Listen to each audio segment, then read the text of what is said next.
এমন এক কোরআন শরীফ, যে কোরআন শরীফ পৃথিবীতে আসতে একদিন, 2 দিন, 1 বছর, 2 বছর, 3 বছর না, এই কোরআন শরীফটা নাজিল করতে আল্লাহ সময় লাগাইছে সর্বমোট 23 বছর। রাহমাতুল্লাহি ওয়া বারাকাতুহু। সালামের জবাব শুনে বোঝা যাচ্ছে আপনারা রাগ করে বসে আছেন, কারণ ভাবতেছেন নিজ কালকা পড়লেন ইমাম সাহেব আর কি বলবে। আসলে কিরকম, আমি আবারও আপনাদেরকে সালাম দিচ্ছি। আসসালামু আলাইকুম ওয়া রাহমাতুল্লাহি ওয়া বারাকাতুহু। আলহামদুলিল্লাহ আলহামদুলিল্লাহি রাব্বিল আলামিন ওয়াল আকিবাতু লিল মুত্তাকিন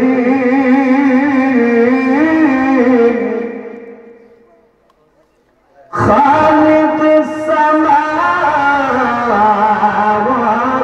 ওয়াল আরদ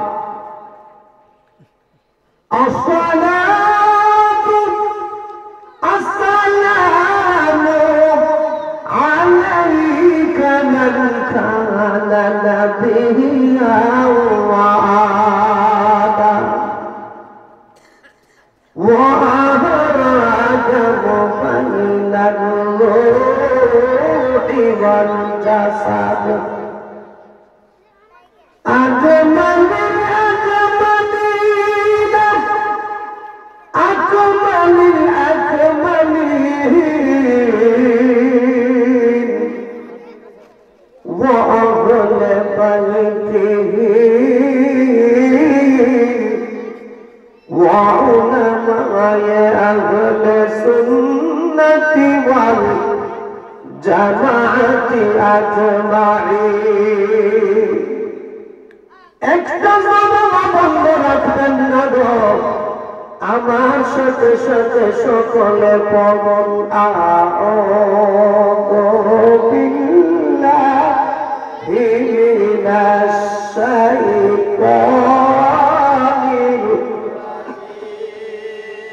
বিসমিল্লাহির রাহমানির রাহিম মান ইউতি'ir রাসূল ফাকাদ আতা আল্লাহ ওয়া ক্বালা তাআলা ইয়া আইয়ুহাল্লাযীনা আমানু তাকুল্লাহ ওয়াবতাগু ইলাইহিল ওয়াসিলা ওয়া ফি আয়াতিন উখরা قال النبي صلى الله عليه وسلم من عاداني وليا فقد أذنته بالحرب رواه البخاري ومسلم وقال تعالى في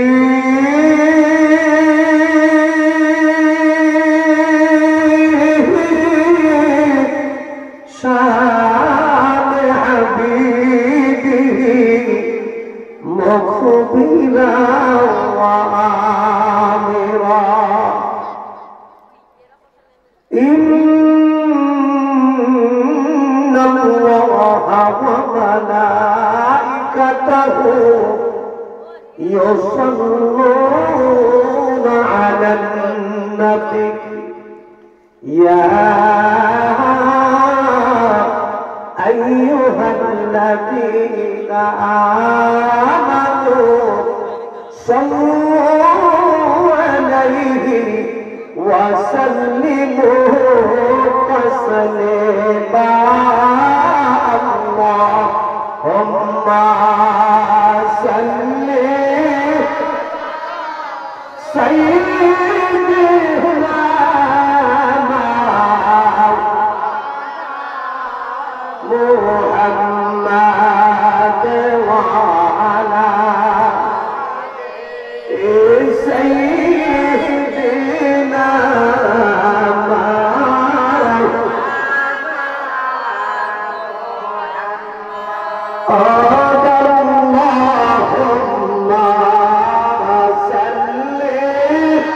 মাশাআল্লাহ মারহাবা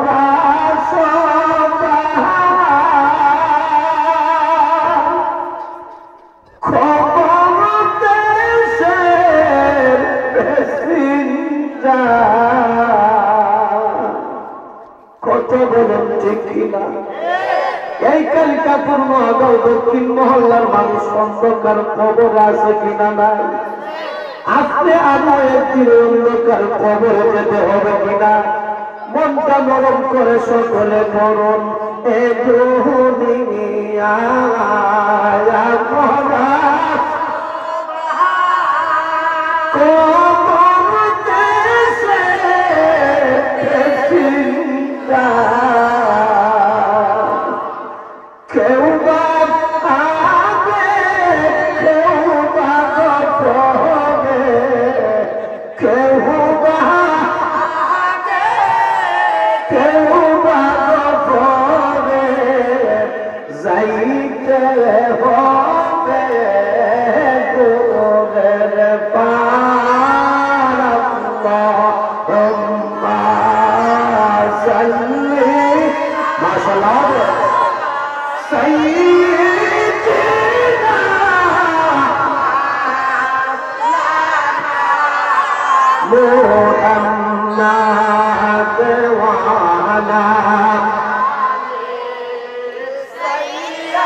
Bye.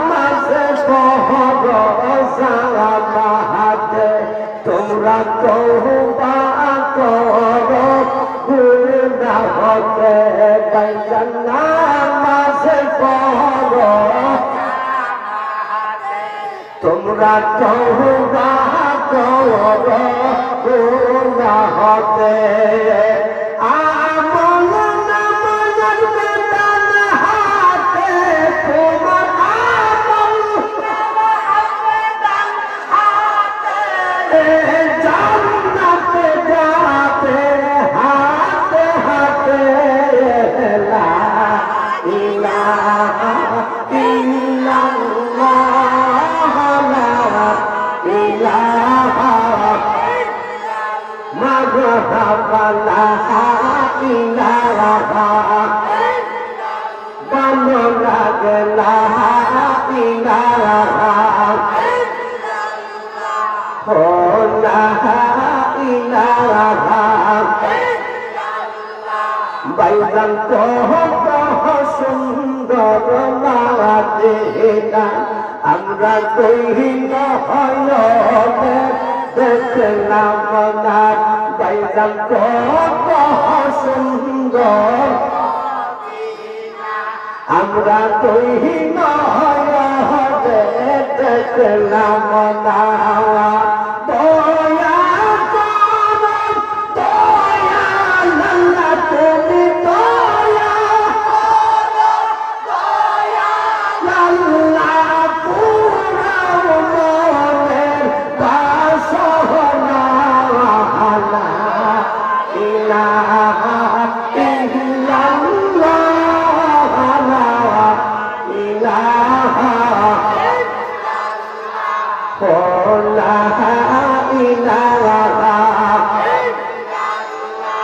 ও লা ইলাহা ও লা ইলাহা লা ইলাহা ইল্লাল্লাহ মুহাম্মাদুর রাসূলুল্লাহ সাল্লাল্লাহু আলাইহি ওয়াসাল্লাম আসুন আমরা সকলে মিলে কৃষ্ণ জাতির জিকির করি আল্লাহ আল্লাহ আল্লাহ আল্লাহ আল্লাহ আল্লাহ আল্লাহ আল্লাহ মাশাআল্লাহ আল্লাহ আল্লাহ আল্লাহ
দক্ষিণ মহল্লা শান্তিপ্রিয় যুব সংঘের উদ্যোগে প্রথম বার্ষিকী সুন্নি মহাসম্মেলন।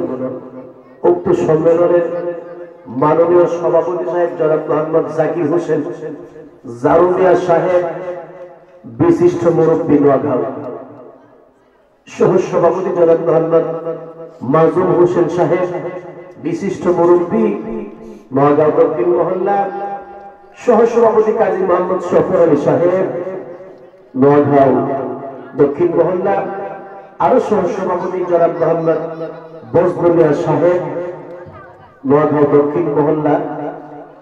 আজকের মাহফিলের আমন্ত্রিত মেহমান সভারত্ন আলহাজ হযরত মাওলানা নুরুল ইসলাম সাহেব, নোয়াগাঁও। আজকের মাহফিলের প্রধান অতিথি, প্রধান মেহমান আলা, যিনি বিশ্বের বিভিন্ন দেশ ভ্রমণ করে থাকেন, বিভিন্ন দেশে বিভিন্ন কারণে যিনি সুললিত করতে তাকসির করে থাকেন। আজকের মাহফিলের প্রধান অতিথি আন্তর্জাতিক খ্যাতি সম্পন্ন বক্তা, মুফাসসিরে কোরআন, বাতিলের আতঙ্ক, মুজাহিদ আহলে সুন্নাহ, হযরতুল আল্লাহ হযরত মাওলানা মুফতি গাজী হাবিবুর রহমান রেজভী সুনিয়াল কাদরি সাহেব, কিশোরগঞ্জ। ইনশাআল্লাহ উনি রেস্টে আছেন, কিছুক্ষণের মধ্যেই উনি স্টেজে আসবেন। আল্লাহ পাক যেন ওনাকে দীর্ঘ হায়াত দান করে, সকলে বলুন আমিন। আজকে এই মাহফিলে আলোচনা করেছেন অত্যন্ত সুন্দর সম্মানিত খতিব, আমার শ্রদ্ধেয় বড় ভাই, সারা বাংলার আলোড়ন সৃষ্টিকারী বক্তা হযরত মাওলানা কারি মোহাম্মদ শাহিনুল ইসলাম বানুশা সাহেব, ইমাম নোয়াগাঁও জামে মসজিদ। আলোচনা করেছেন ভৈরবের হুজুর হযরত মাওলানা আব্দুল বারী আনসারী সাহেব, ভৈরব। প্রধান আকর্ষণ হযরত মাওলানা জসিমউদ্দিন সাহেব, ইমাম রতনপুর জামে মসজিদ। হযরত মাওলানা কারি শরীফ খান জীবন সাহেব, শিক্ষার্থী, ঢাকা দারুল আজাদ কামিল মাদ্রাসা। মাহফিল পরিচালনা আছেন আমার ছোট ভাই কারি মোহাম্মদ সাইফুল ইসলাম সাহেব, কাহুরা। নাতে রাসূল পেশ করতেছেন অত্যন্ত সুন্দর সেকেন্ড শরীফ, দ্বিতীয় শরীফ হাফেজ খুরশেদ আলম সাহেব, দৌলতপুরি সহ দিগর উলামায়ে কেরাম, পিতৃতুল্য আমার ভাবারা, পথার অন্তরালে অবস্থানগত অত্যন্ত শ্রদ্ধা ভাষণ আবেদা সালেহা মহম্মদীরা, আমি আবারও আপনাদেরকে সালাম দিচ্ছি। আসসালামু আলাইকুম ওয়া রাহমাতুল্লাহ। যে মহান আল্লাহ তাআলা আজকের এই জান্নাতুল বাগানে আসার বসার, ওয়াজ করার এবং ওয়াজ শোনার সময় এবং সুযোগ যিনি দান করে দিয়েছেন, ওই আল্লাহকে খুশি করার জন্য সকলে বলুন আলহামদুলিল্লাহ। আর একটু মহব্বতে বলুন আলহামদুলিল্লাহ। প্রশংসা করলাম কার প্রশংসা করলাম? আজকের মাহফিল হওয়াতে আপনারা খুশি না বেজার? ও বন্ধুরে, আজকের মাহফিল হওয়াতে আপনারা যেমন খুশি, এই নোয়াগাঁও থেকে যারা অন্ধকার কবরের পেটে শুয়ে আছে, মুড়ামুড়ি গুরুস্থান ফতেপুরের গুরুস্থানের মধ্যে যারা ঘুমাইয়া রয়েছে গো, আজকের জান্নাতের বাগান সাজানোর কারণে সমস্ত কবরবাসীরা কিন্তু খুশি হয়ে গেছে রে বাবারা। আজকে আমরা যেখানে বসবাস করতেছি, আলোচনা করতেছি, ওই বাড়ির একজন মুরব্বী যার নামটা ছিল সাধু মিয়া। একসাথে কত নামাজ পড়েছি, একসাথে কত খাবার খেয়েছি, আজকে 3.5 হাত কবরের মধ্যে চলে গেছে, ঠিক কিনা? এই অনেক মজা নামাজ যাদেরকে আমি নিজের হাতে কবর শুয়ে দেখেছি। বাজান রে, আমি জানি না এই মজলিসের মধ্যে কে জানি আমার মতন বাবা হারাইয়া ইয়তীম হয়ে জান্নাতের বাগানের মধ্যে বসে দেখছি। এ বাবা আমার গো, ইয়তীম কাকে বলে আগে বুঝতাম না, আজকে 2 মাসের বেশি হয়ে গেছে। জনম দরদি বাবারে নিজের হাতে কবর শুয়ে রেখেছি। হ্যাঁ যুবক বাবা, হ্যাঁ বৃদ্ধ বাবা, আজকে তোমার বাবা না, জান্নাতের বাগানের মধ্যে চলে আসো। মা নাই ঘরে বসে তাই কোনা, জান্নাতের বাগানে চলে আসো। মা জন্য একটা পোড়া চোখের পানি ছাড়ো, বাবার জন্য একটা পোড়া চোখের পানি ছাড়ো রে। খুদার কসম করে ভরে দিয়ে গেল, তোমার চোখের পানি নাকের ভাগে আসার আগে আগে আমার আল্লাহ তোমার আব্বা আম্মার কবরটারে জান্নাতের বাগান বানাই দিব। বাজার রে, একটু চিন্তা করে দেখো, দুনিয়াতে যখন আসলাম, আসার সময় প্রথম গোসলটা কিন্তু আমি নিজে দিতে পারলাম না, ঠিক কিনা? হ্যাঁ বাজার, মৃত্যু যখন হয়ে যাবে একবার ভেবে দেখো, মরণের গোসলটাও কিন্তু আমরা দেওয়া সম্ভব না। আপনি আমি যখন দুনিয়ায় থাকবো না গো বাবা,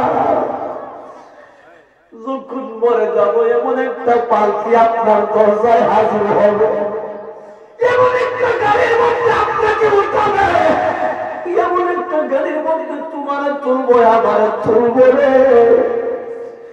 যেই গাড়িতে মাত্র একজন প্যাসেঞ্জার তুলে শুধুমাত্র নিয়ে যায়, আর কোনদিন বাড়িতে আনে না।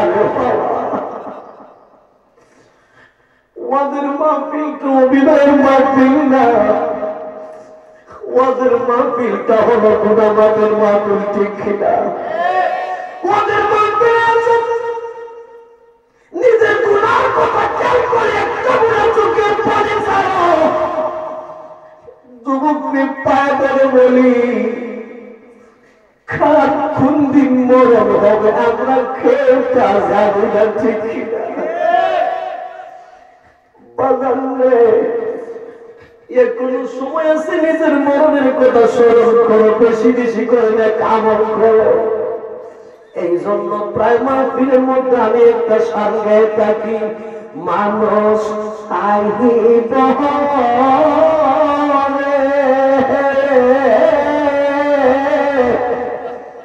এখনো দেখি তেরে মানুষ আইব, কথা বলুন ঠিক কিনা? দেহ কাঁচন ও চিনি পাখি, দেহ কাঁচন ও চিনি পাখি, ওই রাতে দিন চাইব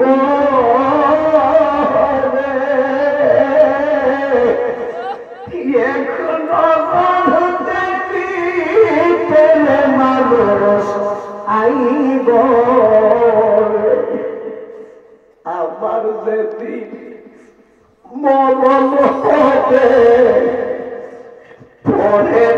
থাকবে লাশ,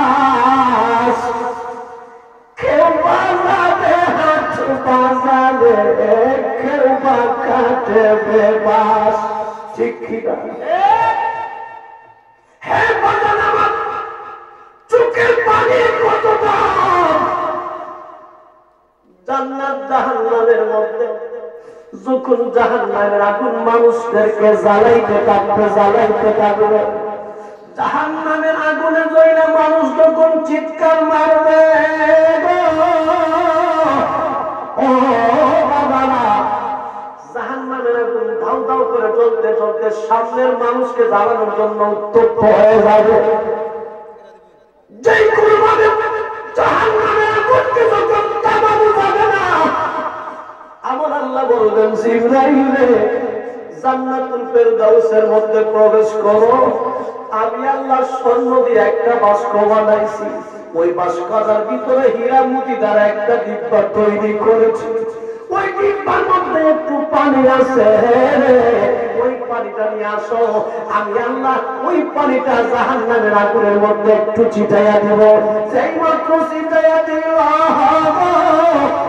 ও বাবারা, কিতাব প্রমাণ করে জাহান্নামের আগুনটা ৯০,০০০ বছরের জন্য নিভে গেল।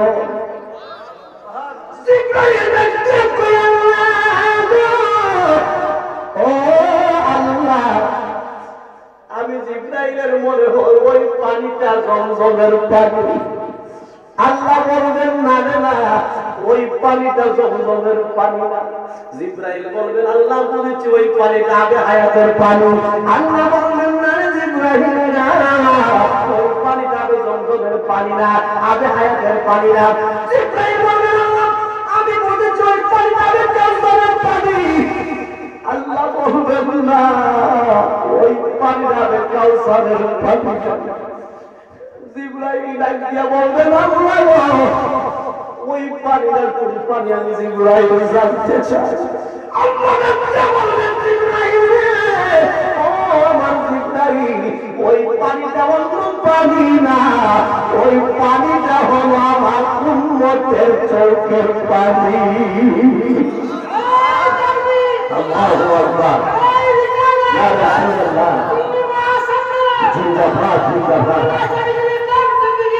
জিন্দাবাদ, আল্লাহু আকবার। বলু গোলালে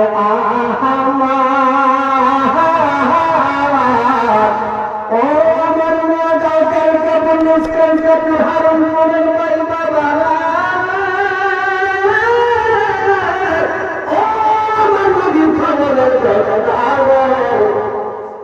আজকে তোমার অভাব দূর হয় না, তোমার রিজিক করে না, ব্যবসা করতে বরকত হয় না।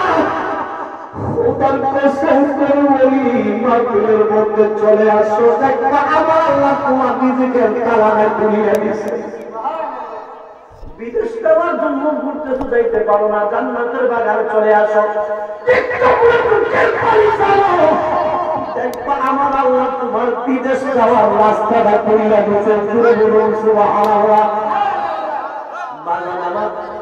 এই জন্য আমি একটা সঙ্গে দেখি, আমার যেটি মরণ হবে পরে থাকবে না, কেউ বাজাবে হাত বাজাবে, কেউ বা কাটবে বাস। আত্মীয় স্বজন পাশে বৈশাখ কাটবে, আমার ছেলেদের পাশে পয়সা কাটবে,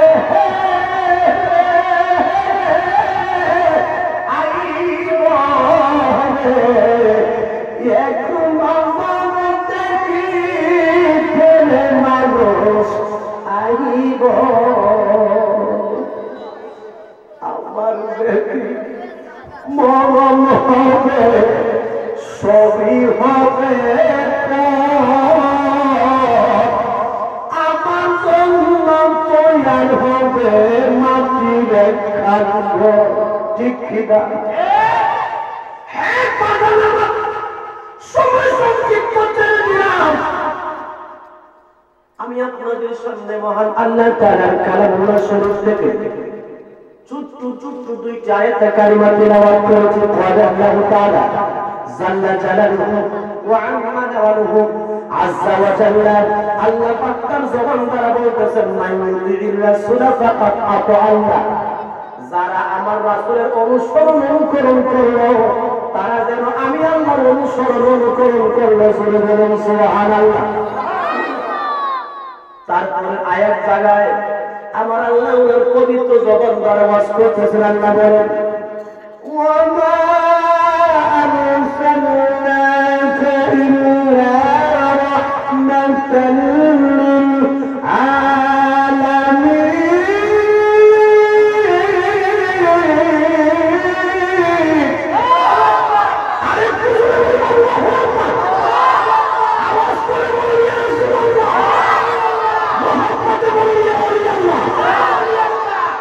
কোরআন তেলাওয়াত শুনতে আপনাদের ভালো লাগে কিনা? বাজান, করোনা শুধু মানুষ মরছে না, বাজনাও মরছে, ঠিক না? ৬৮,০০০ গ্রাম বাংলা একটা মাহফিলও বন্ধ নাই, সব মানুষ বন্ধ, ঠিক না? আপনাদের কাছে আমার প্রশ্ন, করোনায় কিন্তু একটা মসজিদের ইমাম সাহেবের গায়ে লাগে নাই, ঠিক না? আজ পর্যন্ত সারা বিশ্বের করোনায় একজন ওলির কাছে যাইতেও পারে নাই। সারা বিশ্বের মানুষ আতঙ্কিত ছিল। বাংলাদেশে ঘনবসতি, জায়গা কম, মানুষের সংখ্যা বেশি, বিশ্বের সমস্ত মানুষ বৈজ্ঞানিকগণ টেনশনের মধ্যে ছিল। তাই বাংলাদেশে ২০ থেকে ২২ কোটি মানুষের বসবাস, আয়তনের দিক থেকে জায়গা খুব কম। যদি করোনা তাদেরকে পাকড়াও করে ২২ কোটির মধ্যে ৩ থেকে ৩.৫ কোটি মানুষ মারা যাবে। আল্লাহর কেমন রহমত, এই পর্যন্ত সারা বিশ্বের সবচেয়ে কম করোনায় মরছে বাংলাদেশের মানুষ, ঠিক না? কিন্তু করোনায় কাদেরকে মরছে? যারা পাকপার এরারে। করোনায় কাদেরকে মরছে? যারা দুষ্কুর তাদেরকে। করোনায় কাদেরকে মরছে? যারা সিটারি করে তাদেরকে। করোনায় ওই সমস্ত মানুষ মারা যাচ্ছে যারা গাঁজা খায়। করোনায় ওই মানুষ মারা যাচ্ছে যারা মদ খায়। করোনায় ওই মানুষ মারা যাচ্ছে যারা আপনার তাস খেলে, ঠিক না? করোনা বাংলাদেশ ওলি আব্দুল গাউস কুতুবের দেশ। করোনা আসছে কিন্তু মানুষকে ধরার ক্ষমতা নাই, ঠিক না? বাজান, আমি আয়াতে কারিমা তিলাওয়াত করেছি আল্লাহ তাআলার পবিত্র কালামুল্লাহ শরীফ থেকে। আল্লাহ পাক ১ লক্ষ মতান্তরে ২,২৪,০০০ পয়গম্বর পৃথিবীতে পাঠালেন। সব নবীকে আল্লাহ যা দিয়েছেন এর চেয়ে বেশি আমার নবীকে আল্লাহ দান করে দিয়েছেন। মোট ১০৪খানা কিতাব আল্লাহ নাযিল করেছেন। ১০৩খানা কিতাবের মধ্যে আল্লাহ যা দিয়েছেন, পবিত্র ৩০ পারা কোরআন শরীফের মধ্যে আল্লাহ সব দিয়েছেন। ৬,৬৬৬খানা আয়াতের মধ্যে আল্লাহ যা দিয়েছেন, ইখলাস সূরা ফাতিহার মধ্যে আল্লাহ তা দান করে দিয়েছেন। কোরআন শরীফ এমন এক কোরআন শরীফ, যে কোরআন শরীফ পৃথিবীতে আসতে ১ দিন ২ দিন ১ বছর ২ বছর ৩ বছর না, এই কোরআন শরীফটা নাজিল করতে আল্লাহ সময় লাগাইছে সর্বমোট ২৩ বছর। আর একটু আসতে হবে সুবহানাল্লাহ। আল্লাহ পাক নাজিল করেছেন ২ জায়গায়। প্রথম নাম্বার নাজিল করেছেন মক্কায়, দ্বিতীয় নাম্বার নাজিল করেছেন মদিনায়। বাজান, করোনা বাংলাদেশে আসছে, সবচেয়ে বিশ্বের সবচেয়ে কম মানুষ মারা গেছে বাংলাদেশে। এটা আল্লাহ পাকের একটা রহমত। তার কারণটা কি?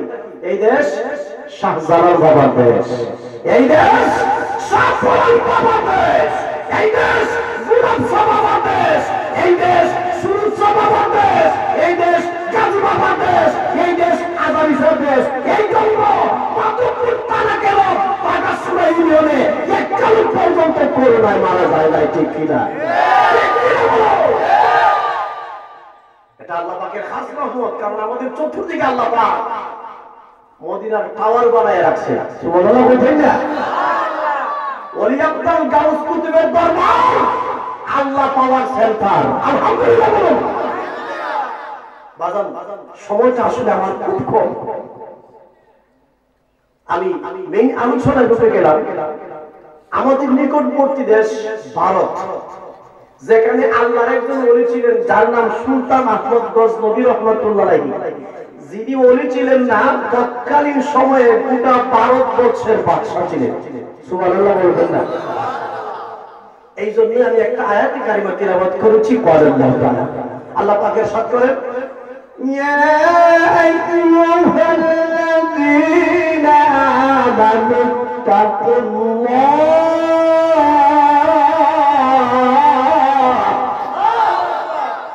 আল্লাহ বলেন, ইয়া আইয়ুহাল্লাযীনা আমানু তাকুল্লাহ, হে ঈমানদারগণ ইত্তাকুল্লাহ, আমি আল্লাহকে ভয় করব। ও বন্ধুরা, আল্লাহকে যদি আমরা ভয় করতাম কোনদিন চুরি করতাম না।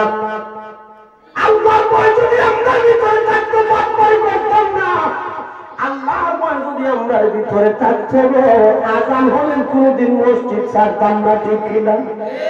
বলু গোরারে সুলতান আহমদ গজনবী আল্লাহর ওলি ছিলেন এবং তৎকালীন সময়ে ভারতবর্ষের বাদশা ছিলেন।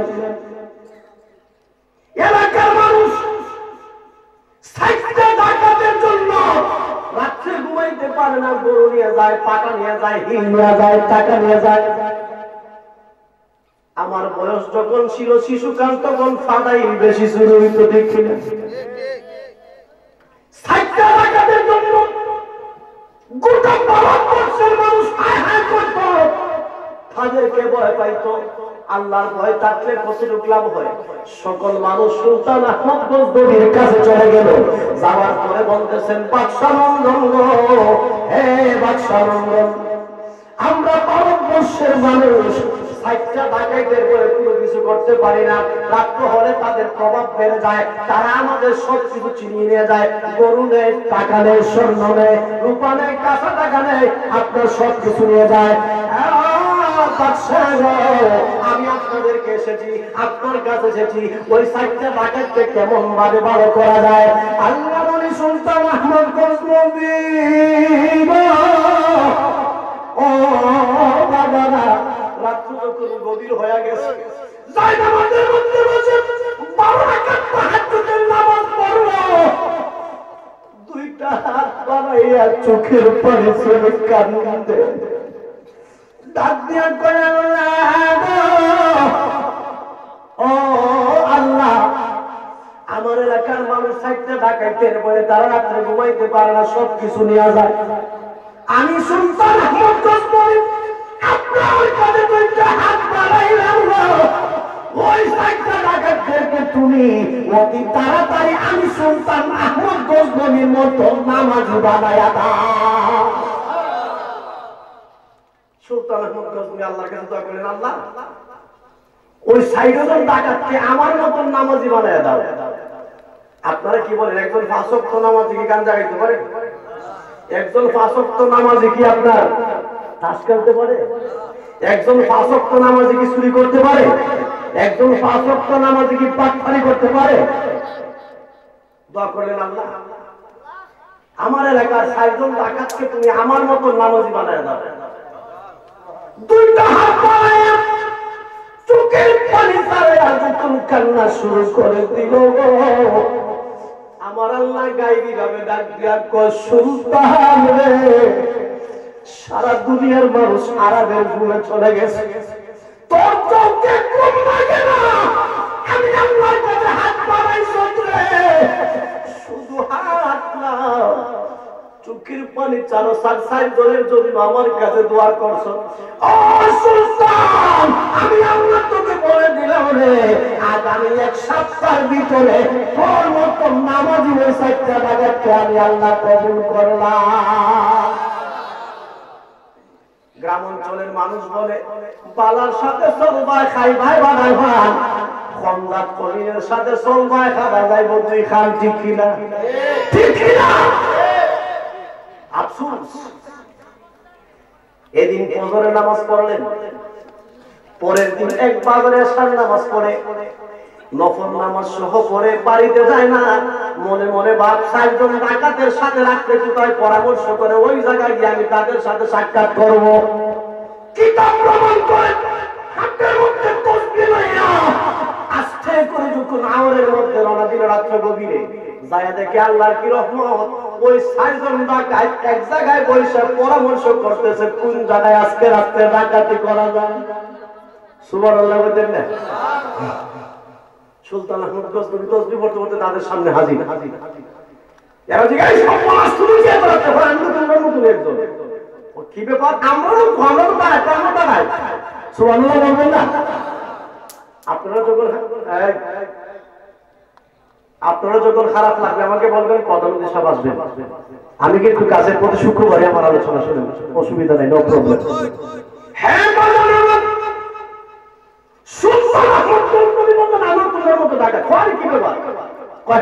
আমরা তো আজকে টাকা দিতে ওখানেও দেবো। যতনের রতন চিনে প্রবল চিনে মধু 6 টাকা কেন বুঝে নিয়ে আসে সমস্যা নেই, কোনো সুবিধা নেই।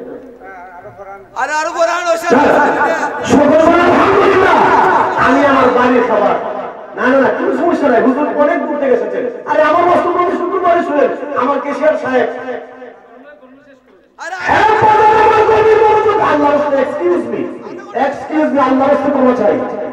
সুলতান আহমদ গজনবী আমি তো মতো দাঁড়াই কি বাবা আমরা তো আজকে দেখা দিতে ভালো নেই ভাই, আমরা 60টা পাওয়ার আছে শর্ট করতেছি, আমরা 60টা পাওয়ার আছে, তুমি তো টাকা দিতে হবে, তোমার কি পাওয়ার আছে? ও আগে তোমার খাওয়ার কেন ছিল ওই আমরা খাওয়ার ভাই তুই কথা এবার আমার এমন খাওয়ার আছে, চুরিতে গেলে ডাকাতি করার গেলে পারে যদি কুকুর থাকে কুকুর কি হয় আমি বলতে পারি। সুবহানাল্লাহ বলতেন না? ওইটা আমার পাওয়ার। 2 নম্বরটার দিকে ভাই তোমার খাওয়ার কি? আমার এমন খাওয়ার আছে, খাঁচাতে আছে বড় আছে, যত বড় তালা হইতে পারে আমি হাত দিয়ে তালা তুলে দিতে পারি। সুবহানাল্লাহ আসছে বলুন, এরা কেমন খাওয়ার? আরেকটা হয় আমার এমন পাওয়ার আছে, গড়ের ভিতরে মাটির তোলা আগে কিন্তু গড়ির মধ্যে 1000 টাকা রাখতে পারি তোলে সূর্য রয়া ওই গড়ের মধ্যে যায় মাটির মধ্যে নাকটা লাগায় হুম ভেনু করতে পারি কোন জায়গা গড়ির ভিতরে 1000 টাকা মাটির তোলে রাখছে। সুলতান আহমদ গজনবী ওই সব মনে আছে আমার উস্তাদ উস্তাদ সবচেয়ে বড় বড় খাবার দেয় বাচ্চা। আরেকটা দিয়ে হয় আচ্ছা তোমার কি খাবার আছে?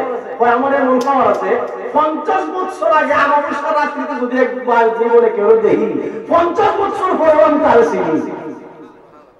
তখন তোমার কি খাবার আছে? আমার খাবার তো বলছি আচ্ছা এটা তো ঠিক হয়েছে। আমার এমন খাবার আছে আজকে ডাকাতির মধ্যে গিয়ে তোমরা যদি ডাকাতি গড়া খাও বিচারে যদি সাব্যস্ত হয় ফাঁসি বুঝি তোমাদের গলায় লাগাবে। আমার দাড়ির এমন খাবার কেন একটা মূর্ছা দিব তোমরা ফাঁসি নাও। সুবহানাল্লাহ বলতেন না? আরেকটু জোরে বলুন সুবহানাল্লাহ। দাড়ির দাম আছে কিনা নাই? দাড়ির দাম আছে কিনা না? দেখাইতে বল সব না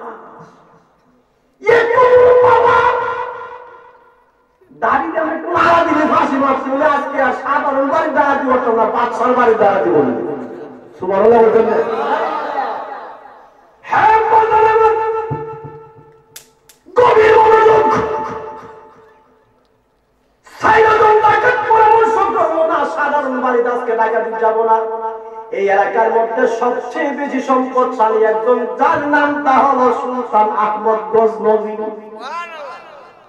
4 জন ডাকাত লক্ষ লক্ষ টাকা খাতা টাকা তার ঘরের ভিতরে আছে, সবচেয়ে সম্পদশালী। আজকে আমরা 4 জন ওই সুলতান আহমদ গজনবীর বাড়িতে ডাকাতি করব। 4 জন যখন পরামর্শ করলো সুলতান আহমদ গজনবী বললেন যা আমিও তোমার সাথে বাদশার বাড়িতে ডাকাতি যাব। বলবে গালে ও আমার আল্লাহর ফাগলের দলের আগো ও বাজানেরা, সুলতান আহমদ গজনবী যে উনি তারা কিন্তু চিনে না। বাড়ির পাশে যখন চলে গেল অত্যন্ত আদর করে 2টা কুকুর পালত। 2টা কুকুর যখন ডাকাত দেখছে আর মালিকরে দেখছে তখন ঘেউ ঘেউ ঘেউ ঘেউ করে তারা ডাকাতের সামনে যায়। একটা ডাকাতে জিজ্ঞাসা করে তুমি না বলছিলা কুকুর কি বলে বলতে পারো, বলো কি কয়? ও ভাই আজকের কুকুর বলতেছে মালিক আমার সাথে আছে। সুবহানাল্লাহ বলতে চাইয়া এর কোন আর কুকুরের বলা ঠিক আছে কিনা? ঠিক আছে কিনা? অত্যন্ত দুঃখ লাগে খোলা গাছ কষ্ট হচ্ছে দিয়ে আপনার খোলা গাছ কষ্ট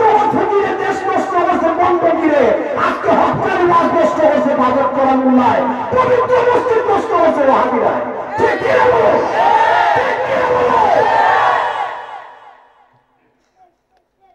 খোলাগাছ নষ্ট করছে জিরে, দেশ নষ্ট করছে বন্ধ বীরে, ওয়াজ নষ্ট করছে 40,000 60,000 টাকা বক্তায়।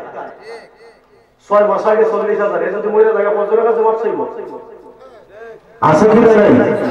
আমি কি বানায় বলতেছি? হ্যাঁ, বানানকে সাইজ বলতে হয়। গোটা সমাজ নষ্ট হয়ে গেছে সুদের কারবারে, হক বিচার থেকে আপনি আমি বঞ্চিত ঘুষের টাকায়। ঠিক কি না বলুন? বাজার নষ্ট বেমানে, দল নষ্ট বেনামাজ্যে। ঠিক কি না? আজকে কিছু মনে রাখুন, নোয়াগাঁও নিবাই বাচ্চার কাছে শুনি তো এবার বেশিক্ষণ না প্রধান অতিথি কিন্তু একটু অত্যন্ত দূর থেকে আসছে, আমি সেখান থেকে নামাজ পড়ে আসছি। বাবার আমার কুকুর কেউ কেউ করে সামনে যায়, একটা কি বলছে না বলতে পারো প্রধান কি বল? ও ভাই, আজকের কুকুর বলতেছে মালিক আমরা সাথে আছে। আরেকটা ভাই দেখ করে কুকুর একদমই হয় মালিক আমরা সাথে থাকবো না, আমরা তো দেখাতে দেখি হতে খাওয়ার একবার বলছিল একটু থামছে, কুকুর আরেকবার সামনে গেছে। কেউ কেউ করতেছে এটা জিজ্ঞাসা ও ভাই তোমরা আমার মারো আর খাবো যাই হোক, কুকুর কিন্তু বলতেছে মালিক আমরা সাথে আছে। সুবহানাল্লাহ বলবেন না? হ্যাঁ,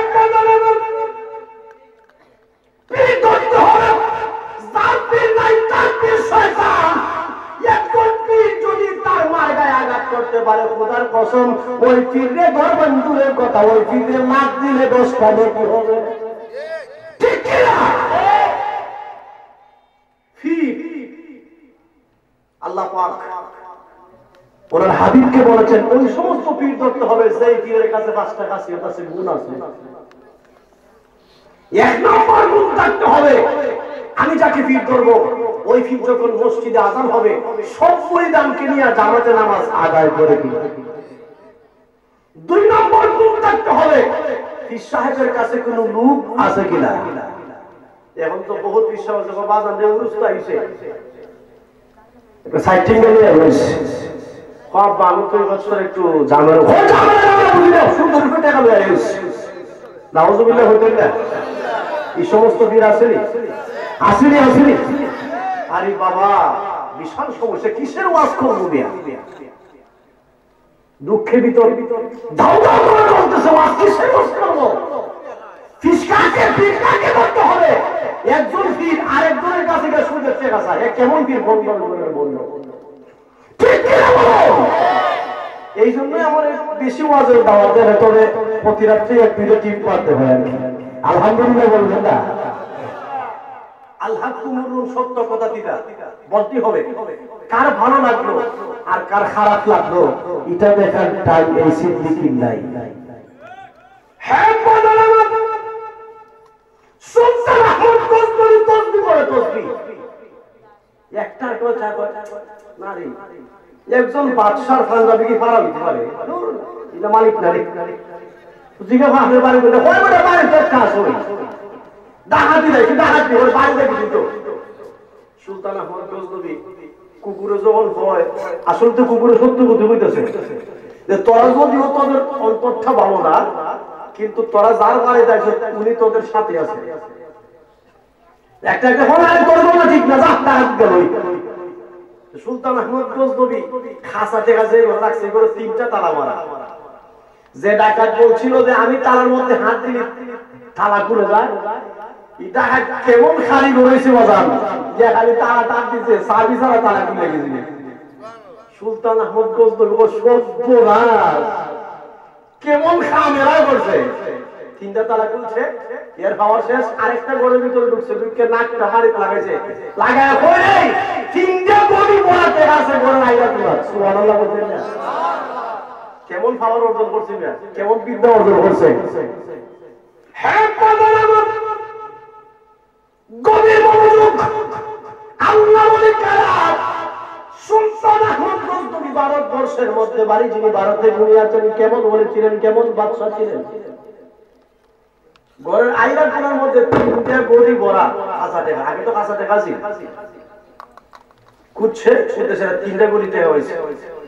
আরো কিছু মালপত্র বেশি জায়গা সুলতান আহমদ গজনী হয়ে গেছে আওয়ারের মধ্যে গেছে পাঠ করছে খরার পরে সুলতান আহমদ গজনী নারী তোমরা যে তার যদি সব আমি নেওয়ার মতন কোন সময় আমার হাতে নাই আর মাথা বলেন তো নেবো তোমরা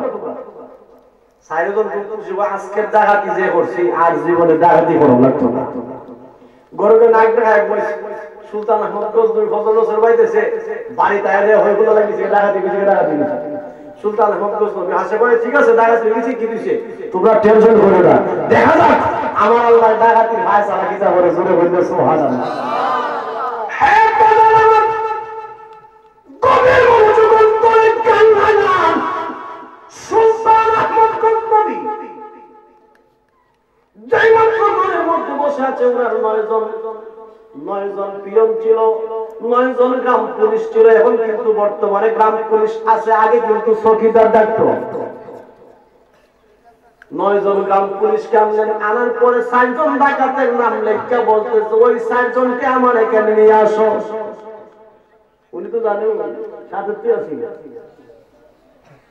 গিয়া যখন ডাকছে তাড়াতাড়ি বাচ্চা বলে ও সব মনে আছে মানব নাম কেউ তো দেখলো না এখন বাচ্চার খবর হয়তো কেমন আমরা তো ডাকাতি করছি এরা ধরে নিচ্ছি একে একে 4 জন ডাকাতকে হাজির করলো বিচার শুরু বিচারের রায় হলো মানে বর্গায় কেউ যদি না দেখে কিন্তু মানে প্রমাণ হয়েছে ডাকাতি করছে 4 জনকে ফাঁসি দেওয়া হইব সব করতে জীবন 4 জনকে যখন ফাঁসি দেওয়া হবে এমন অবস্থায় যখন বিচারের কার্যক্রম শেষের পথে 3 জন ব্যক্তি কাঁদে আর একজন ব্যক্তি শুধু কিল কিল কিল কিল করে হাসে 4 জনের মধ্যে 3 জনে কাঁদে আর একজনে হাসে একটা জায়গা বলি হাসি খুশিটা তো তোর করা তাকে লাগবে তুই হাসস কেন বুঝ না আমার একটা কারণ আছে এই জন্য আমি হাসি বাদশাহ তাকায় দেখে 4 জন ডাকাত ঠিকই আছে কিন্তু 3 জনে কাঁদতেছে আর একজন হাসতেছে কোন বিষয়টা হ্যাঁ হাসে কেন বাদশাহ নন্দন বললেন এই তুমি দাঁড়াও সে দাঁড়াইলো বলতেছে 3 জন কাঁদতেছে ফাঁসি হয়ে যাবে 5 মিনিটের ভিতর তুমি হাসো কেন যাহাপনা আমি যে হাসি আমি ওই জায়গায় বলেছিলাম 50 বছর আগে যদি আমাবস্যার নজরিতে একজনকে দেখি আমি 50 বছর পরেও তার চিনি আমি আজকে হাসতেছি আমরা যা যিনি আজকে ফাঁসি দিবে যিনি আজকে আমাদেরকে ফাঁসি দেওয়ার হুকুম দিবে ফাঁসির মঞ্চে ঝুলানো হবে উনি আমাদেরকে বলেছেন আমার দাড়ি এবং পাওয়ার ফাঁসি যদি হয় তাহলে একটা মারা দিব তোমরা ফাঁসি পাও সুবহানাল্লাহ বলতেন না এর পয়েন্ট ঠিক আছে কিনা হ্যাঁ গভীর মনোযোগ করে আজকে ওই আব্দুল গাউস কুতুবের বিরুদ্ধে কত ধরনের রং বেরঙের কথা বলে ঠিক কিনা কিন্তু আপনি যতই ওলি আব্দুল গাউস কুতুবের বিরোধিতা করেন ওলি আব্দুল গাউস কুতুবের বিরুদ্ধে কৌশল অবলম্বন করেন আমার আল্লাহ কিন্তু সর্বোত্তম কৌশল অবলম্বনকারী আল্লাহ তার কালামুল্লাহ শরীফের মধ্যে ঘোষণা করেন আল্লাহ বলেন ওয়া মাকারু ওয়া মাকারাল্লাহ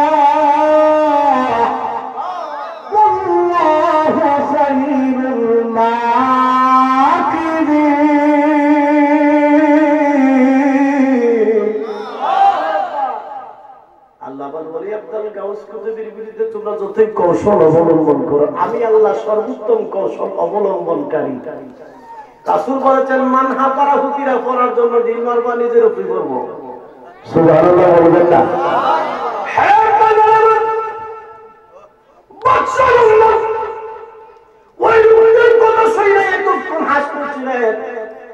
দুইটা চোখের পানি সারে আর খানুরে সমস্ত মানুষদেরকে ডাক দিয়া কয় হে লোক সমাজ তোমরা একটু ধৈর্য ধরো বিচারের কাজটা কিছুক্ষণ পরে ফাইনাল হবে উনি আপনার ঘরের ভিতরে চলে গেছে উনি আপনার মন্ত্রীর কাছে ফোন দেয় না এমপির কাছে মোবাইল করে নাই চেয়ারম্যানের কাছে করে নাই যায় নামাজটা বিছাইয়া কপাল তার নাকটা মাটির মধ্যে লাগাইয়া বিনাইয়া বিনাইয়া কান্দে বাজারে আমার কান্দতে কান্দতে কানতে চোখের পানিতে দাড়ি ভিজা যাইতেছে, কানতে কানতে চোখের পানিতে পাঞ্জাবি গুলি ভিজা যাইতেছে।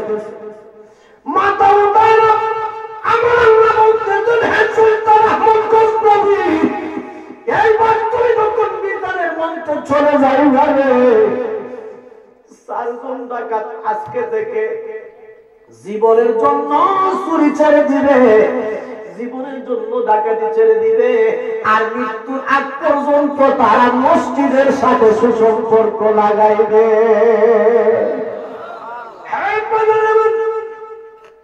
আমার আল্লাহ তার কর্মমূলক চরিত্রের মধ্যে ঘোষণা দিয়েছেন। আল্লাহ পাক রব্বুল আলামিন বলেছেন, ওয়ালা তামুতুন্না ইল্লা ওয়া আনতুম মুসলিমুন।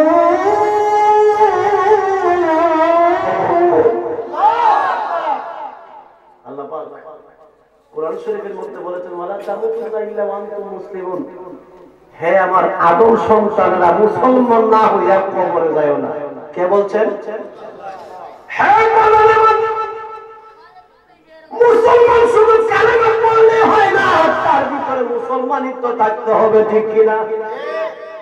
সুলতান আহমদ গজনবী আল্লাহ পাক রব্বুল আলামিনের মেন কথা যখন শুনলো, সিজদা থেকে মাথা উঠাইয়া আস্তে আস্তে করে বিচারের কার্যের মধ্যে যখন চলে গেল, আরেকজন বিচারক থাকতে বললেন, হে ডাকাত, কোনো আপিল নাই, কোনো ধরনের অবজেকশন নাই, চারজনকে এখন বাঁচিয়ে দেওয়া হবে। আর তোমার কাছ থেকে জানতে চাই, আজকের এই বিচারের মঞ্চের মধ্যে তুমি একটা কথা বলছো, তোমাদের সাথে আরেকজন ডাকাত ছিল, যার নামটা তোমরা জানো না, সুবহানাল্লাহ। ধরা পড়ছে নি বাজান? যতনের রতন চিনে প্রমাণ চিনে মধু, আর আমার মতন মূর্খ বাঙালি চিনে খাসা মরিচার মধু। আরেকজন বিচার ডাক্তার বলতেছে, হ্যাঁ তুমি না বলছিলে যে তোমাদের সাথে আরেকজন ডাকাত ছিল, তার পাওয়ারটা বলছিল যদি আজকের ডাকাতির মধ্যে ধরা খাও, ফাঁসি খুশি তোমাদের গলায় লাগে, উনি দাঁড়িয়ে একটা নাড়া দিব, তোমাদের ফাঁসি মাফ হয়ে যাবে। আমি তোমার কাছ থেকে জানতে চাই, এই ভারতবর্ষের মধ্যে ওই লোকটিকে যার দাঁড়িয়ে তো পাওয়ার, এই লোকটিকে যার নাম তোমরা এখনই বলবা, এই মুহূর্তে আমরা সব বিচারের জায়গা ওই ব্যক্তিকে আমরা আজকে বিচারের মঞ্চে আনবো। শুনে বলতে সুবহানাল্লাহ, একটু দূর ছুরি পড়লাম না, আল্লাহুম্মা সাল্লি আলা সাইয়্যিদিনা